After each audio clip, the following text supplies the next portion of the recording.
Hey guys, welcome back to another 7-minute AMRAP. Got a little bit of a further view than previously because I need to see the floor.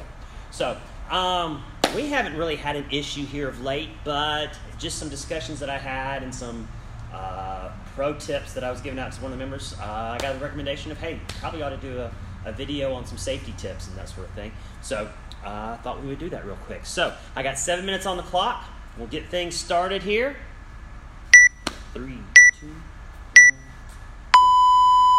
All right, so we want to make sure that everybody's as safe as possible. That's why we go over technique. We drill technique way before we ever build. We start building on loading or intensity when we're talking about barbell or gymnastics movements. We always want to make sure and go over technique so that we are moving in a safe manner. So why technique is important, there's also some situational awareness things that we can go over to make sure that you're staying safe in the gym, and hopefully that your neighbor at the gym is being sure to do the exact same thing, so that you stay safe and everybody around you stays safe. So a couple of different things. Animals, and we'll start with animals. I prefer not to have a lot of, dog. We don't have a gym dog, although we love it when a dog might pay a visit. We pretty much want to make sure that they stay on a leash and they stay outside or in a corner of some form. That way they're not running around when a barbell is dropping, or a kettlebell or a dumbbell or a wall ball for that matter, and don't want the little puppies to get squished. So that's always an importance. Right there in that same vein, kids. We love the fact that we're a family gym. We love the fact that we have a fine family environment here at the gym. It's why we've got the playroom. We want to make sure that the kids stay safe. So if you are bringing one of your little ones to the gym, let's make sure they stay in the playroom. We've got the bench right here, which serves a good purpose in terms of getting kids to stay put, but sometimes they can jump up and run see what daddy or mommy needs real quick, and when there's barbells flying around, that can get pretty crazy. So keep an eye on your kids, and that's why we have the playroom. Bring games for them. We've got toys in there. We've got the DVD player, the Chromecast, so we can throw YouTube or whatever else they want to watch up on the TV. So that's always a really good place for them to hang out. And there's air conditioning in there during the summer and heat during the winter. So hey, they get it better than we do out here in the heat. Along that same vein, be aware of your surroundings. If you're working out, last night we had, I think there were 15 in the 5:30 class. I had about another 6 in the wings for the 6:30 class. We had our athlete development program going on. Gym was packed. It was great energy. Had a ball. But ropes are flying, barbells are dropping left and right. You got to be aware of that. Actually, I had to point out to one of our members, I'm like, hey, control your barbell all the way to the floor, because this particular member likes to drop from overhead, which is fine 9 out of 10 times, but when you're within 3 feet of somebody else, those plates will bounce. So you got to be careful on that, and sometimes you may have to slow down your workout a little bit to control the barbell to make sure that you don't take out your friend's knees. It's very important. So just some situational awareness there.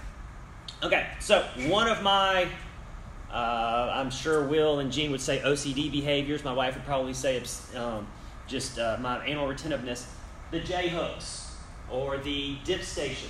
These things come off, right? So I am just absolutely terrified that one of the said little kids are going to come running in here one day and go and clip that. And if you've ever clipped one of these with your shoulder or a hip or a knee or a shin or something along those lines, they hurt and they will leave a mark.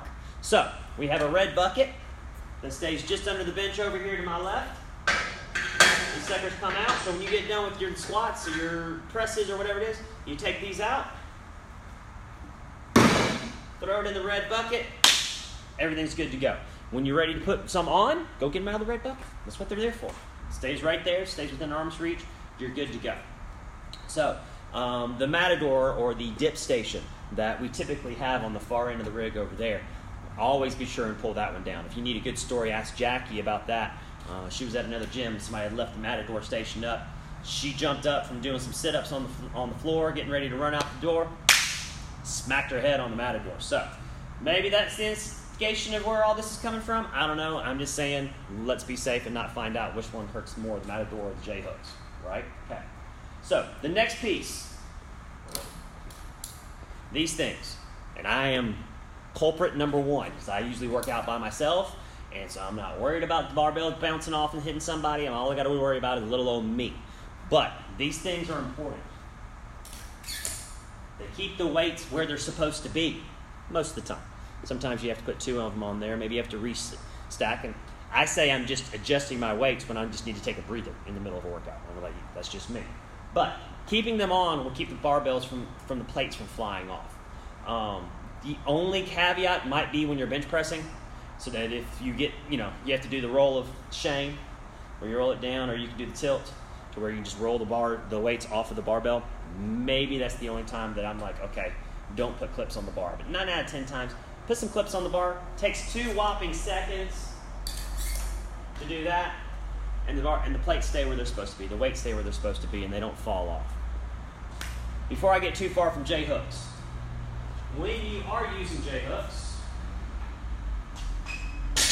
I don't know if you can see it or not, this one flows out this way, this one goes out this way. Use opposites, because if you use the same one, and you are unloading your barbell, and you take all the weight off on one side, there's a chance both of these could fly up like so, and now your barbell is up in the air, and all the weight comes down one side, and the barbell starts flying. If you ever seen anything, that's a scary sight, so just trust me on that. So just use opposites on that. Last but not least that I want to make sure and touch on, you'll notice on this side I've got the plate in the rig, and over here the plate's outside the rig. You always want to keep your weights inside the rig, or at least in behind you when you're lifting, or if you're doing cleans and snatches from the floor. The reason for that is, if I were to drop that barbell and it catches the edge of that plate, it may very well bounce into my leg, taking out a knee, taking out some shins. You think box bite is bad, take a barbell, heavy barbell coming at one direction. Worse, it may bounce off and hit somebody else. Now so always keep the weights inside the rig when you're lifting from the rig. Worst case scenario, the barbell runs into the rig and never hits the plates. So just always kind of keep that stuff inside. I think that's all I had to hit on. Yeah. So these are just some tips to make sure that you stay as safe as possible when you're in the gym, getting your lift on and working out, and making sure those around you are safe as well. So hit me up with more questions. I love this stuff. Getting to hear more what you guys want to talk about. See you next time.